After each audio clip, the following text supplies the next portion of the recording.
আগামী ১৮ মার্চ পুরোপুরি চালু হচ্ছে যমুনা রেল সেতু। ৪.৮ কিলোমিটার দীর্ঘ স্বতন্ত্র এ রেল সেতু দিয়ে যাতায়াতে ট্রেন যাত্রীদের গুনতে হবে বাড়তি ভাড়া। নতুন ভাড়া ১৯ মার্চ থেকে কার্যকর হবে। আসন ভেদে ভাড়া বাড়বে ৪৫ থেকে ১৬০ টাকা পর্যন্ত। ৯ মার্চ এ তথ্য জানিয়েছেন রেলপথ মন্ত্রণালয়ের সচিব ফাহিমুল ইসলাম। রেলওয়ের কর্মকর্তাদের সঙ্গে কথা বলে জানা গেছে, যমুনা বহুমুখী সেতু দিয়ে যাতায়াতেও এই পন্টেজ চার্জ আদায় করা হতো। তাহলে নতুন সেতুতে কেন ভাড়া বাড়ছে, এমন প্রশ্নে তারা জানিয়েছেন, পদ্মা সেতু চালুর সময় পন্টেজ চার্জ বাড়ানো হয়।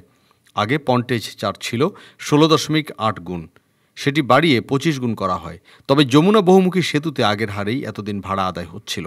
নতুন রেল সেতুতে নতুন ভাড়া কার্যকর হবে। রেলের কর্মকর্তারা জানান, আগের হারে ৪.৮ কিলোমিটার সেতুর সঙ্গে পন্টেজ চার্জ যোগ করে দৈর্ঘ্য দাঁড়াতো প্রায় ৮১ কিলোমিটার। বর্তমান হার অনুযায়ী দৈর্ঘ্য হবে ১২০ কিলোমিটার। নতুন হারে সেতুর দৈর্ঘ্য ৩৯ কিলোমিটার বেড়েছে, সে হারেও ভাড়া বাড়ছে। ঢাকা রাজশাহী রুটে আন্তনগর ট্রেনে শোভন চেয়ার আসনের অর্থাৎ নন এসির বর্তমান ভাড়া ৪০৫ টাকা। ১৯ মার্চ থেকে শোভন চেয়ারের ভাড়া হবে ৪৫০ টাকা। যমুনা রেল সেতু দিয়ে অন্য রুটে চলাচল করা ট্রেনগুলোর ভাড়াও একই নিয়মে বৃদ্ধি পাবে। ডেস্ক রিপোর্ট, আজ বার্তা, ঢাকা।